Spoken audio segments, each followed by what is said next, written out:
All right. Hey guys, welcome back to the channel. I am Travis Hill, and thank you for joining me for another review. And this video is going to be covering Dawn FM by The Weeknd. Now, this is The Weeknd's fifth studio album, and I would say I'm a pretty big fan of his past work. I think, for the most part, in my personal opinion, he's kind of gotten better with every studio album release. I mean, I don't think anything will match the trilogy mixtape that he released at the beginning of his career, but that's neither here nor there. Now we are in 2022, starting things fresh with a brand new album from The Weeknd. He had almost no rollout for this thing. It was just, hey, this album's coming soon because I want to give people this album.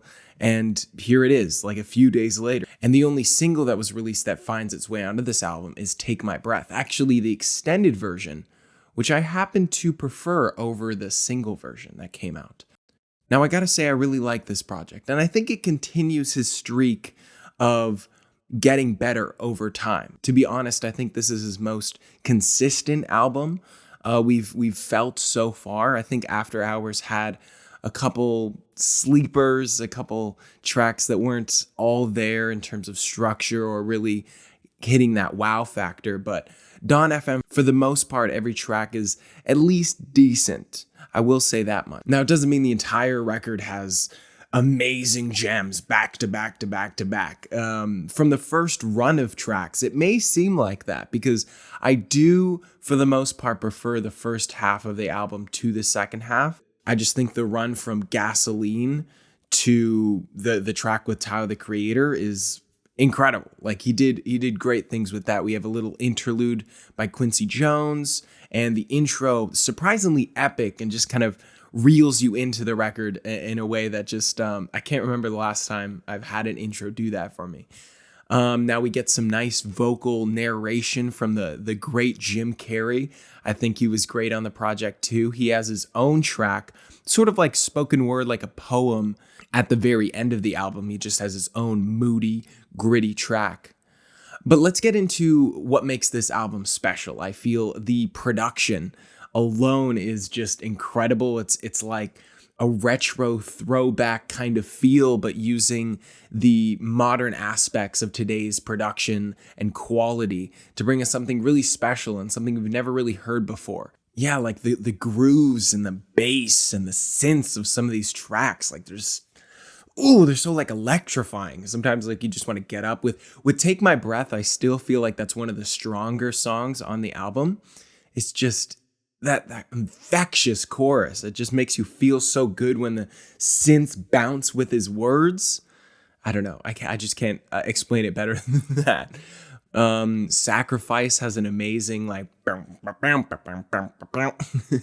I imagine the studio sessions must have been so like coherent and just on the same vibe. Probably not all the time, but like the cuts that did make the album, you're just like, yeah, they really were on the same page with this, and you just gotta love it. Now, you could consider this album an 80s throwback, but I think it just sounds like what people from the 80s would think music now sounds like, which I think is really interesting to think. I think if you brought this album back in time 40 years, people would be like, yeah, that makes sense. Yeah, that makes sense. But there's almost nothing surprising about that. But in a good way. It does sound really good.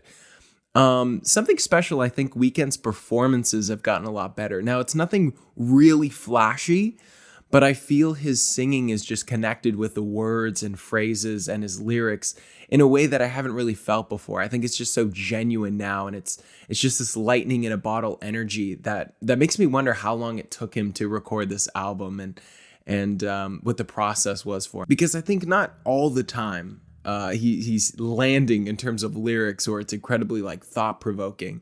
Nothing really that much, but just the way he phrases things is just really entertaining. Like, if it's not with you, I don't want to be, or every angel is terrifying. Just the way he says some things and what he says on this project is just sometimes it's really funny.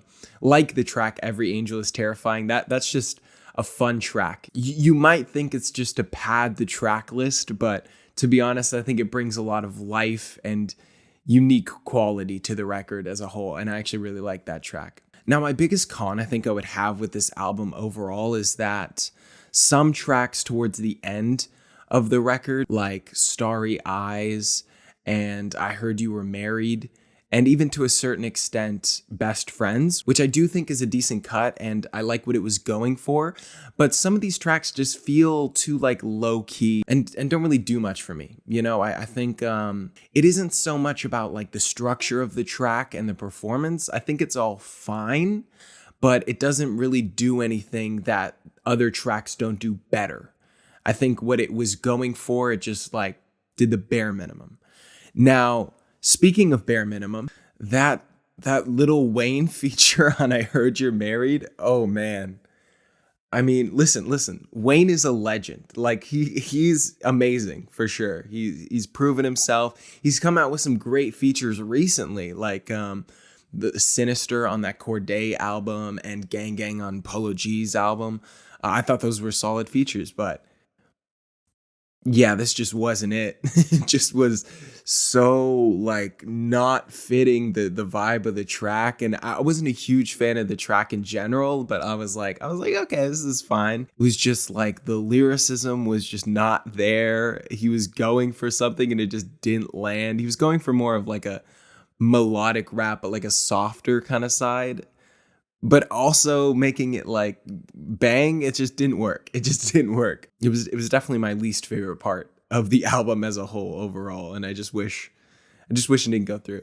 Now, Tyler's feature on the album, thankfully, was pretty good. It was pretty witty and consistent with the vibe of the track, so it didn't like throw it off. But overall, I really did enjoy this album.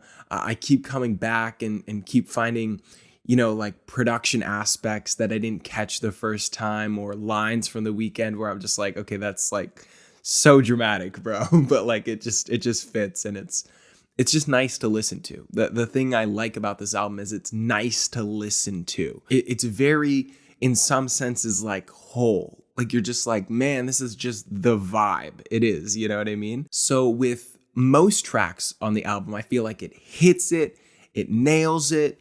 And with other tracks, I feel like it's too uninspired or a little dull, to be frank. But I definitely give this album a very positive review. I'm thinking an 8.3 for this one. So Dawn FM, The Weeknd, thank you for tuning in. I'll see you in the next video. Take my breath.